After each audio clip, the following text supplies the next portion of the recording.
Kerala, often celebrated as God's own country, owes much of its divine beauty to its lush, verdant forests. These sprawling green realms, a vital part of the Western Ghats, are not merely scenic backdrops. They are the living, breathing lungs of the state, crucial for regulating the climate, ensuring the flow of life-giving rivers, and sustaining a delicate web of life.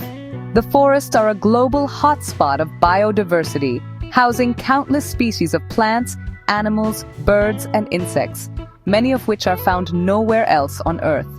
They are the guardians of the land, preventing soil erosion and moderating the fierce monsoons that define the region's character, making their preservation an absolute necessity for the state's well-being. The importance of these forests extends far beyond ecological balance. It is deeply woven into the cultural and economic fabric of Kerala. For generations, tribal communities and local villages have lived in harmony with these woods, their lives and livelihoods inextricably linked to the forest's bounty. These ecosystems provide everything from clean water and medicinal herbs to essential resources that support local economies. The sheer existence of this green canopy is what draws tourists from across the globe, fueling a significant part of the state's revenue.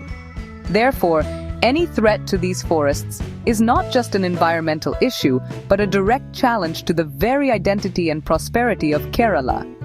However, this invaluable natural heritage is facing an unprecedented crisis. The pressures of a growing population, coupled with shifting economic priorities, have placed these once impenetrable forests under immense strain. The silent, steady encroachment and degradation threaten to unravel the intricate tapestry of life that has thrived here for millennia. The warning signs are everywhere, from the shrinking habitats of iconic wildlife to the increasing frequency of human-animal conflicts on the forest fringes. The emerald heart of Kerala is beating under duress, and its cry for help is growing louder with each passing day. The challenges are multifaceted and deeply entrenched, creating a complex problem that defies easy solutions. It is a story of loss, but it is also a story of resilience and hope. The battle to save Kerala's forests is being fought on multiple fronts by dedicated government officials, passionate conservationists, and the very communities that call the forest their home. Understanding the depth of the threats is the first critical step towards appreciating the scale of the efforts required to protect this green inheritance for future generations, ensuring that God's own country does not lose its most precious and defining feature. The threats facing Kerala's forests are numerous and relentless, chipping away at the ecosystem's health. A significant problem is the illegal harvesting of forest resources, particularly bamboo. This activity, often conducted by organized networks, disrupts the natural habitat of many species and weakens the forest structure. Alongside this, unauthorized tree felling continues to be a major concern, with valuable timber being illegally extracted, leaving behind scarred landscapes and fragmented forests. This gradual but persistent plunder diminishes the forest's ability to regenerate and support its diverse inhabitants, creating a domino effect of ecological decline that is difficult to reverse once it gains momentum. Another insidious threat is the conversion of forest land for other uses, primarily for creating plantations of rubber, coffee, or other cash crops. This encroachment often happens subtly, blurring the lines between forest and farmland over time.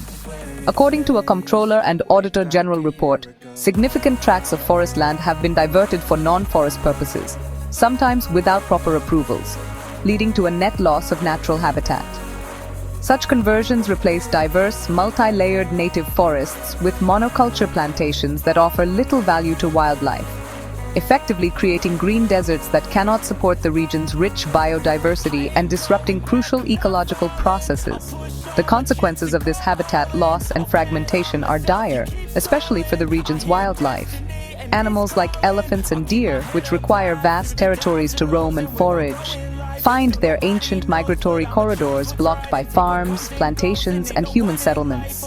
This confinement leads not only to a decline in their populations, but also forces them into closer contact with humans, escalating the chances of conflict.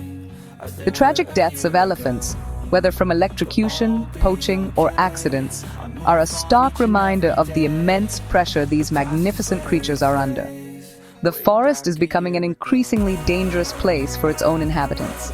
Furthermore, The integrity of the forest ecosystem is compromised from within by the spread of invasive alien plant species. These aggressive non-native plants outcompete local flora for sunlight, water, and nutrients, gradually smothering the native vegetation that wildlife depends on for food and shelter. The proliferation of species like Senna spectabilis has turned large forest areas into monocultures, severely reducing biodiversity. This silent invasion transforms a vibrant, thriving ecosystem into a sterile landscape, compounding the damage caused by illegal logging and land conversion, and pushing the native forest closer to the brink of collapse. In the face of these grave threats, the government of Kerala and local communities have not remained passive. A concerted effort is underway to reclaim and rejuvenate degraded forest lands. One of the cornerstone initiatives involves large-scale afforestation drives focused on planting native tree species. Unlike monoculture plantations, planting a diverse mix of indigenous trees helps restore the natural complexity of the forest, providing suitable food and shelter for local wildlife. This ecological restoration is often coupled with the systematic removal of invasive alien species, a labor-intensive but crucial task to allow the native ecosystem a chance to recover and thrive once more. Recognizing the critical role of water in forest health, authorities have also focused on watershed management. The construction of numerous small check dams and waterholes across forest areas is a key strategy.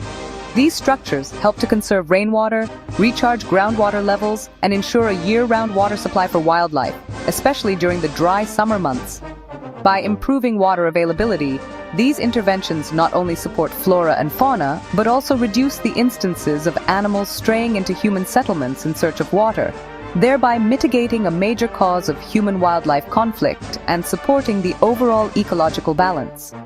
The state government has also ramped up its financial commitment to forest conservation. Significant portions of the state budget are now allocated to forestry and wildlife preservation, funding a range of activities from anti-poaching patrols to habitat restoration projects. Special missions have been launched with dedicated teams to address the escalating issue of human-animal conflict. These teams work to create physical barriers like trenches and fences where necessary, but also focus on community awareness and rapid response mechanisms to safely manage wildlife intrusions, aiming for a more peaceful coexistence between people and animals living on the forest fringes. In a move to professionalize and regulate interventions, the state has introduced new reforms, such as certifying official snake catchers. This ensures that reptile encounters are handled scientifically and humanely, protecting both people and the snakes. While progress on some policy fronts, such as amending forest laws, has been slow due to protests and complex stakeholder interests, the proactive stance on habitat improvement and conflict mitigation demonstrates a growing political will. These combined efforts from the government, forest department, and local bodies are creating a foundation of action aimed at turning the tide against forest degradation. The future of Kerala's forests hinges on strengthening the partnership between the government and the communities that live in and around them. Local and tribal communities possess invaluable traditional knowledge about the forest ecosystem and have the greatest stake in its long-term health. Empowering these communities through Vana Samrakshana Samitis or forest protection committees is crucial. Integrating them into conservation planning, decision-making, and monitoring ensures that protection efforts are grounded in local realities and benefit from their expertise. Providing them with sustainable livelihood alternatives that are linked to conservation, such as ecotourism or the non-destructive harvesting of forest produce, can turn them into the most effective guardians of the forest. To build on current progress, there must be a renewed and intensified focus on planting native tree species. While afforestation is underway, the scale needs to be expanded, particularly in areas overrun by invasive species or degraded by past activities. Creating nurseries for indigenous and rare plant species can support these large-scale restoration projects. Simultaneously, surveillance and monitoring systems must be enhanced using modern technology like satellite imagery and drones to curb illegal activities such as tree felling and encroachment. Stricter enforcement of forest laws, coupled with swift legal action against offenders, is necessary to send a clear message that the destruction of this shared heritage will not be tolerated. sustained financial investment is the engine that will power these conservation efforts. The government must continue to allocate adequate funds for forest protection, habitat restoration, and human-wildlife conflict mitigation. Securing long-term funding ensures that projects do not stall and that the momentum for change is maintained. Exploring green financing mechanisms and public-private partnerships can also open up new revenue streams for conservation, reducing the sole reliance on the state budget. This consistent financial support is fundamental to implementing long-term strategies that can heal the deep wounds inflicted upon the forests over decades. Ultimately, saving Kerala's forests is a shared responsibility that extends to every citizen. The path forward requires a multi-pronged approach, strengthening community engagement, accelerating ecological restoration with native species, ensuring robust law enforcement, and maintaining a steady flow of financial resources. The progress made is encouraging, but the challenges remain significant. By fostering a collective consciousness about the priceless value of these ecosystems, Kerala can secure its green legacy, ensuring that its forests continue to thrive as a beacon of biodiversity and a source of life for generations to come. The emerald heart of the state can and must be protected,